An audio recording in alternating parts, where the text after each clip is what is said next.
Как мы знаем, чеченцы любят упрекать ингушей в предательстве, несмотря на то, что среди наибов имама Шамиля были и люди ингушского происхождения. Но речь сейчас идет не о них, а о многочисленных чеченских наибов, которые предали имама Шамиля. 1858 год, наиб Малой Чечни Сайдулла Гехинский сдался генералу Евдокимову, начал военные действия против чеченских войск. 1858 год 6 июля, в Шатое Шамиль собрал всех чеченских наибов, обратился к ним с призывом мобилизовать все силы против русских войск.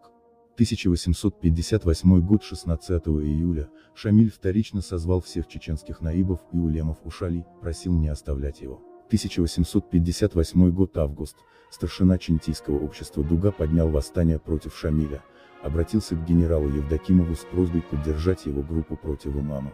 1858 год август, шатоевский кади Сураеб Мулла явился к генералу Евдокимову с изъявлением покорности всего шатоевского общества. Евдокимов назначил его верховным правителем этого общества. 1858 год сентябрь, чеченский наиб Батука Курчелоевский сдался генералу Евдокимову. 1859 год январь-февраль, сдались генералу Боретинскому чеченские наибы Талхик Шалинский, Эдил Веденский, Умалат Ауховский. 1859 год 1 апреля, Шамиль в третий раз собрал наибов и улемов в Эрсоне, обратился к ним с просьбой собрать последние силы против русских войск. 1859 год 12 апреля, изъявление ауховцами покорности России. 1859 год 5 апреля, изъявление чеберлоевцами покорности России. 1859 год 12 мая, изъявление чкерийцами, за исключением бинаевских аулов, покорности России.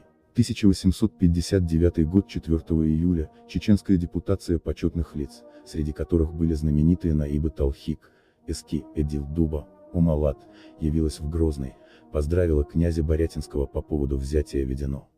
Усми Эса Айдула, Бетик Эса Айдола, Саадола, Сайдула Усманов, Саибдула, житель аула Нурикой, представитель общества Дишней, а по другим данным, Нихалой, наиб Гехинского округа, мудир Малой Чечни, возможно, что было двое человек с этим именем. В 1859 году, поссорившись с Шамилем, переходят на сторону царских войск, участвуют в военных действиях по завоеванию гор Нашхи и Галашек. В Терской области наиб Урус-Мартановского участка Чеченского округа. Майор, в 1865 году летом вместе с начальником Чеченского округа генерал-майором Мусой Кундуховым возглавил переселение 23 тысячи чеченцев в Турцию. Момин Хьоту, Мамаев Хату, выходец из Гендерген. С 1857 года младший наиб, командир отряда. В апреле 1859 год перешел на сторону царских войск, участвовал в военных действиях против горцев. В награду получил 50 десятин земли и чин офицера. Мустапин Сулейм Мала, Сулейман Мула Мустафинов, Сулейман Эфенди, Сулейман Сельман, выходец из Сольжа, Тайп-Сёрхи, жил в селе Герменчук. С 1845 года по апрель 1846 год наиб Черкесии. В мае 1846 год смещен. В 1847 году в Малой Чечне перешел на сторону царского командования. Автор семейной хроники на арабском языке, трудов по теологии, а также обвинительного письма в адрес Шамиля, опубликованного в газете «Кавказ». Труды Сулеймана и его отца Мустафы до сих пор не обнаружены.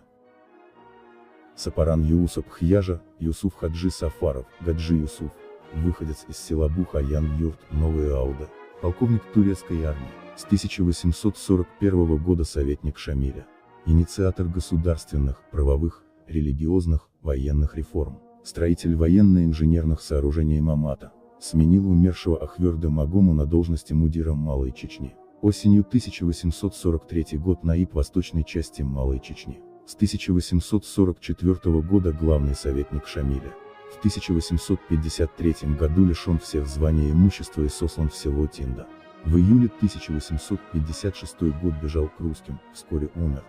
Автор арабоязычных карт имамата, а также письменных трудов по правоведению и теологии. Труды по теологии до сих пор не найдены.